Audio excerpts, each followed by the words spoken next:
Hey, what's up everyone? It's Mr. Collector 123 back with another video. This time we are hitting the road and traveling to College Station for the annual College Station Comic Con, September 9th through the 10th. I literally did not know about this show until the day before, so it's definitely kind of a spur of the moment kind of thing.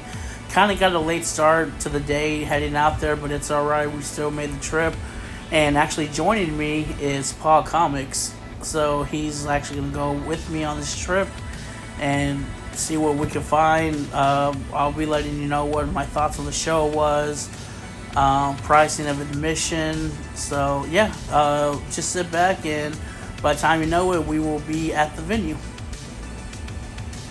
So pulling up the venue, like I said, Brazos County Expo Complex.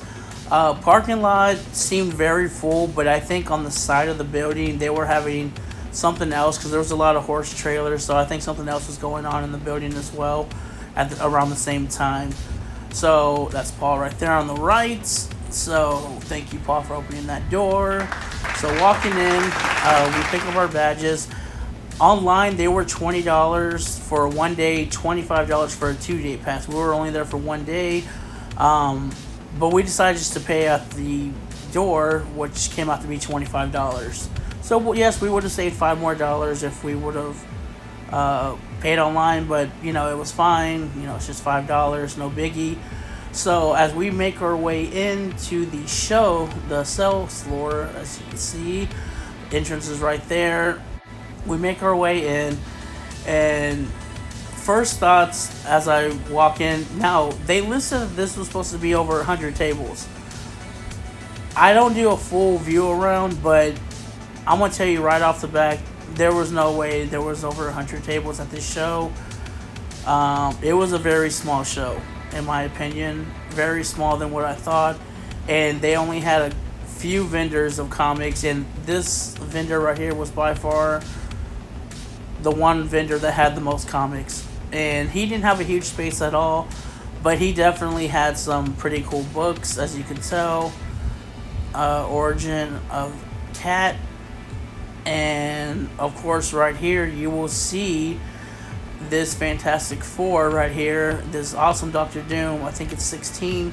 Yes, so they were asking $225, and I was gonna pull the trigger because I think it presented nicely. The only thing about it is that it was detached.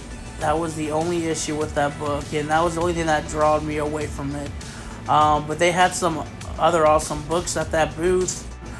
The gentleman right next to him mainly sold ops and other cards and stuff, where I showed you right there. He had a few key books, as you can tell in the beginning, but mainly deal with the pops. They also had a gaming tournament over here. When I was in the room, they were getting ready to do a Halo tournament. So I thought that was kind of cool. You know, had different things, and I see that more and more cons doing the games.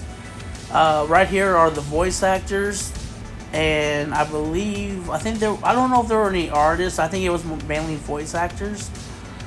As you can tell, it was not a busy day for Saturday than what I thought it would have been. I also, like I said, thought it was going to be a lot more vendors dealing with comic books, which unfortunately was not the case over there. But, you know, everyone seemed very nice. Right here, I thought this guy's booth was really cool. A lot of 90s toys right here. He had some 70s and some 80s, but mainly 90s. I didn't get to go all the way in. Alright guys, we're back. So I guess my first thoughts of the show overall, since now I had a day to kind of process everything. I feel like the show wasn't what we all expected, and it's not just me. I can almost guarantee Paul Comics thought the same thing. I did manage to find a book out there. Paul ended up finding a few books himself, but would I go again? Probably not, just because it took over 2 hours to get there, and you know, the cost of admission was a lot higher than I would have liked to pay for a show like that. the only thing that kind of gets me now, especially with a lot of shows, is calling themselves Comic Cons. And don't get me wrong, we kind of have that issue over here in Houston too. If you're from the area, you know what I mean. So I don't think I would go again, not unless they obviously next year or the year after they start getting more comic vendors. But yeah, that's just kind of my little rant, I guess you could say, about it. But let me show the first book, or the only book I picked up from over there. I picked up this sweet Michael Turner Black Panther number 18. Just an amazing cover, guys.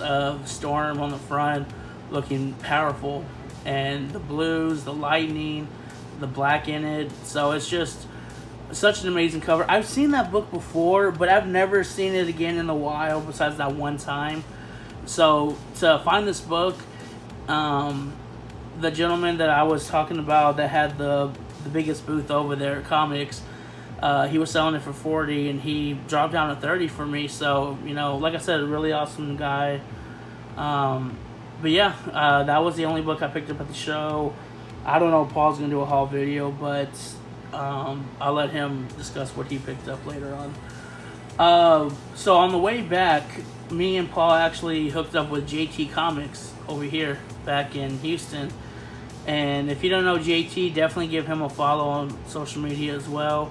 Always puts out great books as well.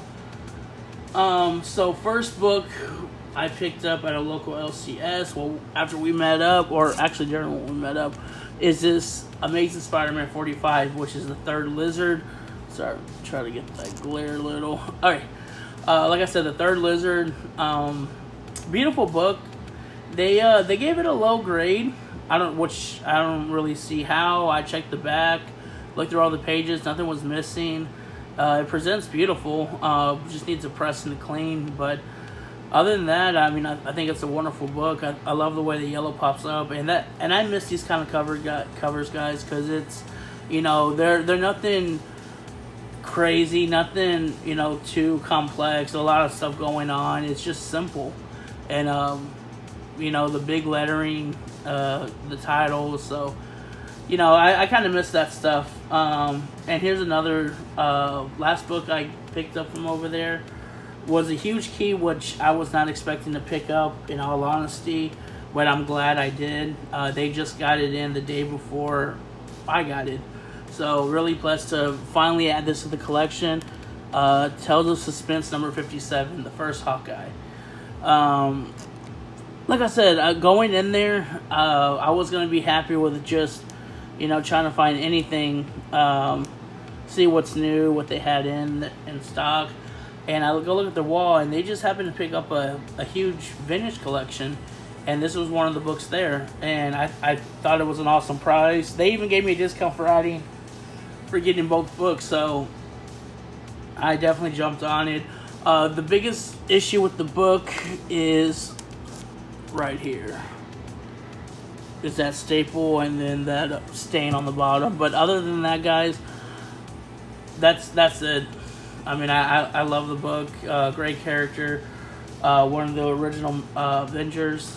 You know, who's not like an Avenger? You know, Hawkeye. I think Hawkeye's a great character. I don't know where they're going to go with him. I know the series, the TV show and everything, someone takes over the mantle. But I think overall, it's a great time to buy this character or this book. Especially if they were always on your one list.